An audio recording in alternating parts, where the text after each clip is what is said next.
o le launga I le suafa ma manu o le atua le tamā, le alo ma le angang pa ia.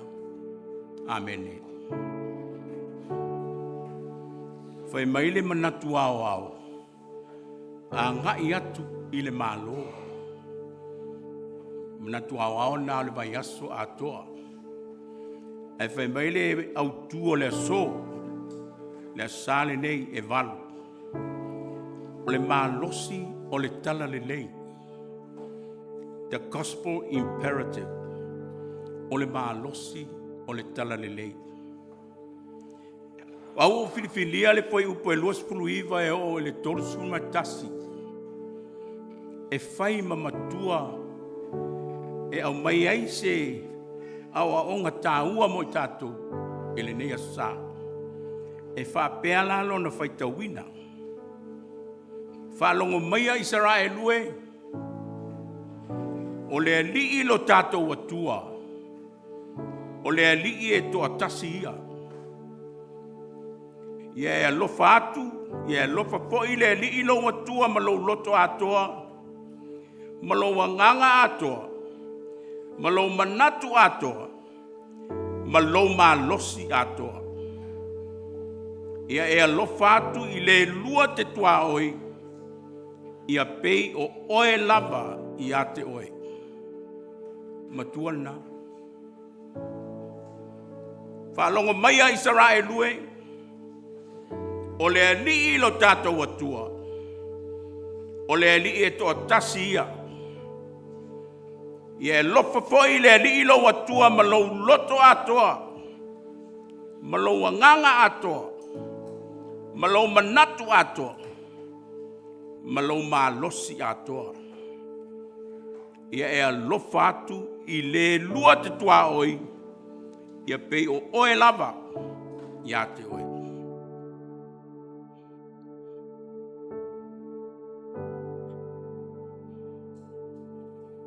O loo manino le vaenga o le tusi a Mareko. Sa tatou faitauina le fesili lea le tusiupu. Lea sa whaalongolongo ane I le ata mai. O tali a Iesu. I le tele o fesili e le au sa tukai o na latou fesili ngia a Iesu. O le whelapo la poa inga lea a Iesu ma le au sa tukai o. Tupu ai le fesili lea. A le tusiupu. Po le fea poloaiga e sili I poloaiga uma. Po le fea poloaiga e sili I poloaiga uma. Which is the first commandment of all. Foi upo e lupu valu.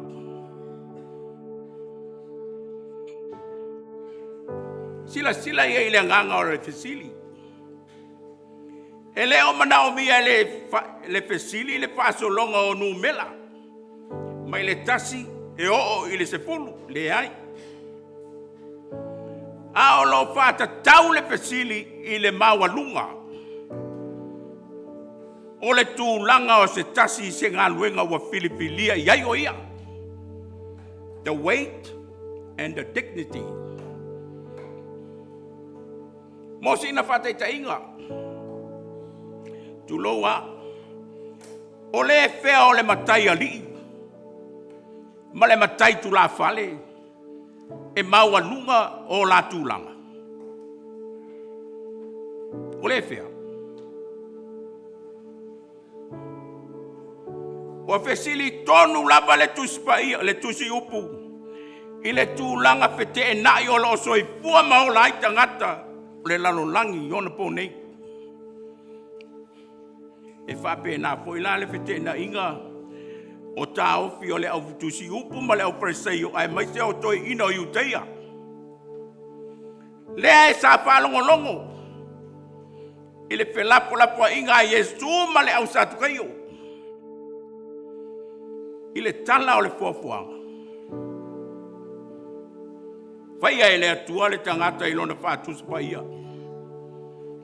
O lona whātusa pa ia poi na ia pai ai le tane ma le papine. Ina ia avea I la ua matino e tasi. Tasi le loto. Tasi le mafaufau. ma le nganga e tasi. Mele na laina fai le tua le tangata. Ai fai mai le tusiupu. Pole fea poloaiga e sili I poloaiga uma.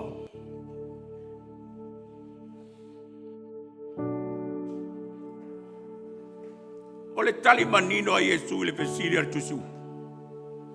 Wa au mai ai se awa o ngā ata mai ma le poto e le Alii o Iesu. E fo I ai whawhita auri o lo o tutupu pea. I le nuu o iutaia.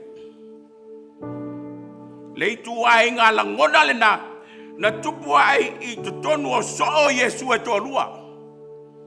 Ioane ma Iakopo. Le whanau a sepetaio.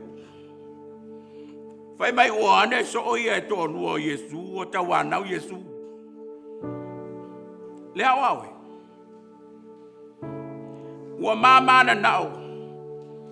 Ina ia e whaia mo I maa ua le mea o le a maa whaia tuai.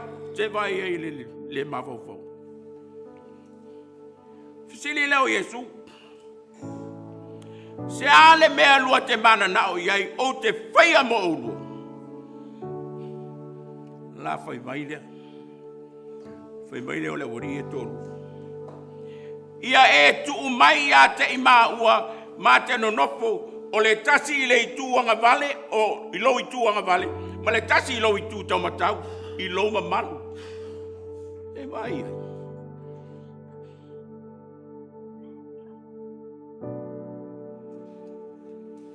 Feta lai leo Iesu. Ma wha amala malama I nei so o e toa lua. Lua te le iloa. Le mea lua te ole mai aina. Le iloa. Le mea lua te ole mai aina. E mawhai ea e o lua o na inu I le ipu o te inu ai. Ma ia papatiso ina I le papatiso o ngai papatiso ina ia. Ia, le tali nao. O nisi nao whawhita auli le kalesia. O lo o tutupu I ona po nei. Tutonu a inga. O nu. Ai maisi o whalapetonga o kalesia ma le malo. E lua lava henga te tele o le poloaiga le atua. O lo o tau wha malama lama Iesu. E lua. Le tāua ma le loto o ia vahenga te tele. Mua.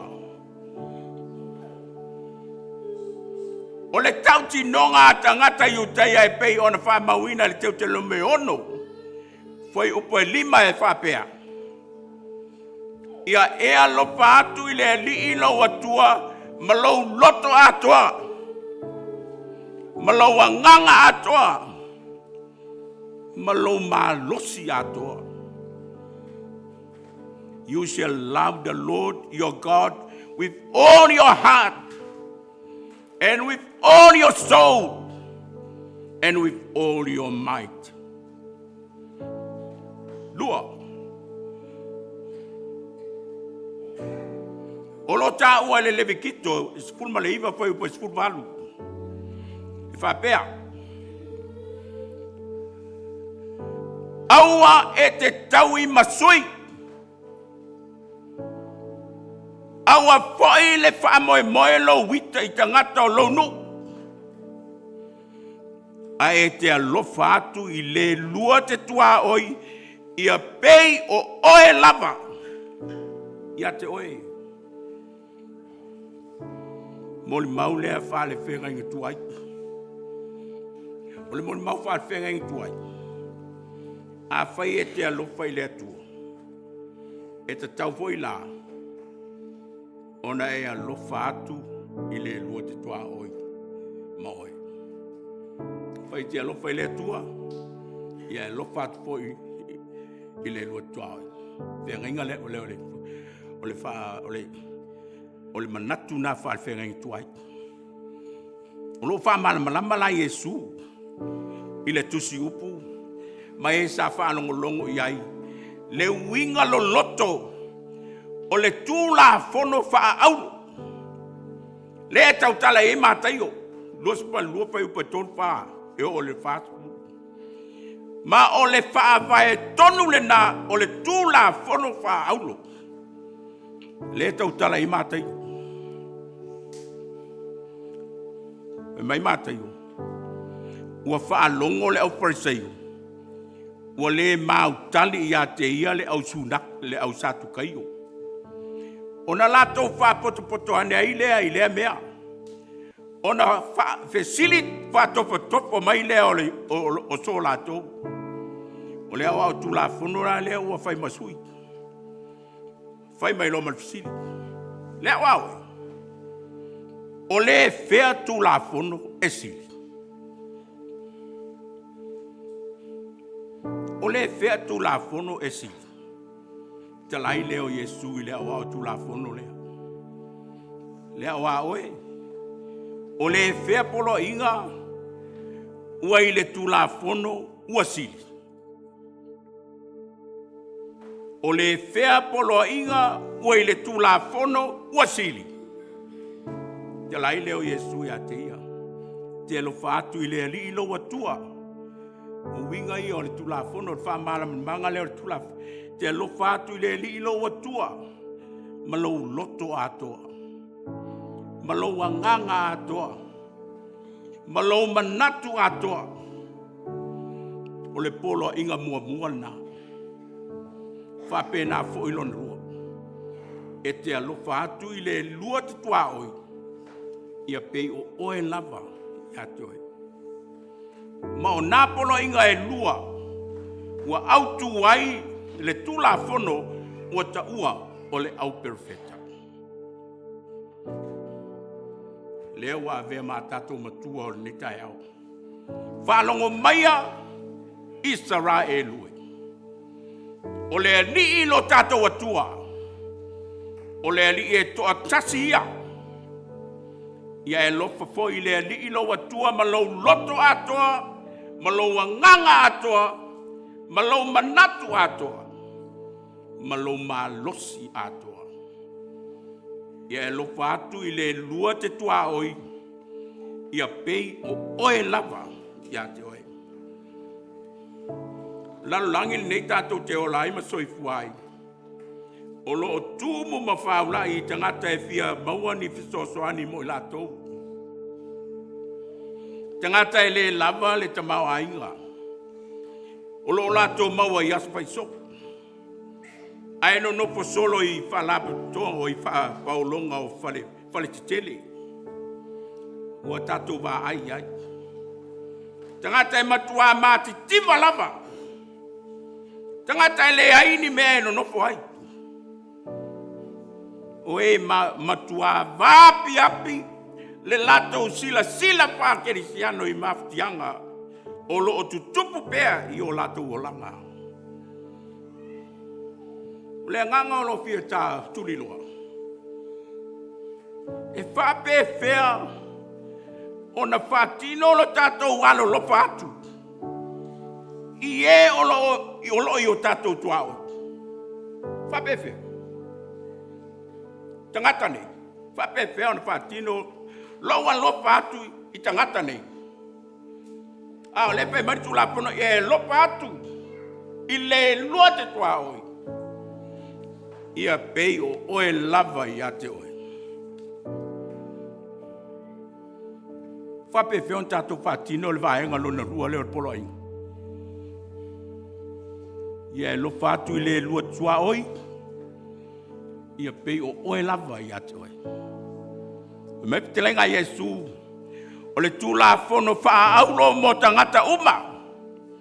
O e ua whātua tua whamaoni le tua. Ma le loto atoa. Maangai ia. Ma le loto atoa. Ma le mafau atoa. Ma le anganga atoa. Pau lava lea o le whaavai. Ma le ala moni le kalesia. E a veai tatou mātalei māpapine o le atua. Māpapine o le atua. Mana ia le sa ilinga le tangata maua. Nā luane ia Iesu. Le tai au le waanga atua Iesu iona puapuanga Yerusalema. Fai maritala. Ua sao le lei le filifilinga le nei tangata maua. Sao le tangata elu iai. Manatu foi le maua. Toi paualea o le avanoa mo ia. A o le i o atu Iesu iona puapuanga. Momo e loa. Momo e tuli loa.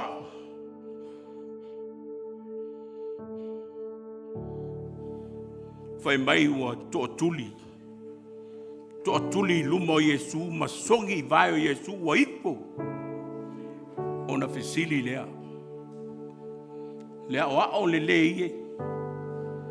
Sia se mea o te mawai le ola e whawawau. Sia se mea o te mawai le ola e whawawau. Ia na toi fesili leo Iesu e le maua. La le mea e ta uai a uelelei. O le wai whai mai nei o te lelei. Ai vai o e atari. Toatasi lava lelei na o le atua lea. Ua e iloa tu la fono. Aua i te fasio tangata. Aua i te muli lua. Aua i te ngaoi. Aua i te moli maupepelo. Aua i te angaleanga. Ia e ava i louta maa. Malotina. Upu ia Iesu. Mana ia ia. Ai vai mai le tali ale tau lelea. Lea wawe. Ua o tausia na mea uma. Talu ina o ititi. Tali leo Iesu. O lana tali lea na muti vale ele alofa Iesu. Ile tau lelea maua. Fitalai lo Iesu ile maua. E tasi lava le mea ele o iate oe. Tasi lava. Ina e alu ia whaatau atu au mea uma. Ma e avatu i e matitiva. Ona e mauai leo le oat i le langi. I le e sauai. Ma muli mai iatea. Sea o onga sili o na tāua lea. Mo le nei tau le lea maua. Ai pangā lea. Ua ia tu ua Iesu ma le tī ngā o lona loto. Awa e leo le ala lea na manau ai. Mau ma wepe ana se mea e talia e le tau le lea maua le whau tuanga. Ale li i o le ola. Tasi le mea e te le o maua. Ina e aluia, ma whaatau atu au mea uma, mo e matitiva. Ona e sawai lea, ma muli iatea. Le kalesia, ma le whanau a le atua le nei tai au. Paua lea. O le Malosi, o le Talalelei, na te mawhaia. Ona o loa ina, lou tau soifua malou ola. Tau tua i le atua yaso uma. Paua lea. Alofa i le atua. Malou loto atoa. Malou anganga atoa. Malou manatu atoa. Malou Malosi atoa. Ia e alofa atu fo i le lua te tua oi. Ia pei o oe lava ia te oi. O le alofa le tua. Na te taita ia lo soifuanga lue. Fatino lo anganga au auna. E mamoni atu e le atua i lo loto. Le anganga o le fai mea tonu. Fai mea lelei. Fai mea sili. Pe a fai.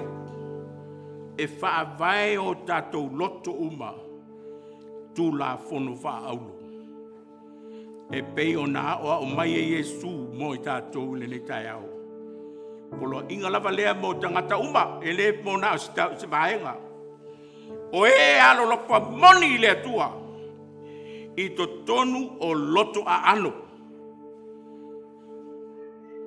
Ia e alofatu i le alii loa tua malou loto a atoa, malou anganga a atoa, malou manatu a atoa, malou Malosi a atoa. Ia alofatu i le lua tatua oi, ia pei o oe lava ia te oi. Tatou talo. E matalasi lava me alofa e te saunia. Ai vai lava lau whanau. A o mātou whanongolongo i lo whetalai mai. Le ali ia e momoli o lātou loto ma whinangalo lo whinangalo. Maua lo mātou loto ma mātou te o atu ai ma le nganga whātua tua. Whamaoni ia te oe leo noa. Ona o Iesu, ua mātou te talo atu ai. Amen.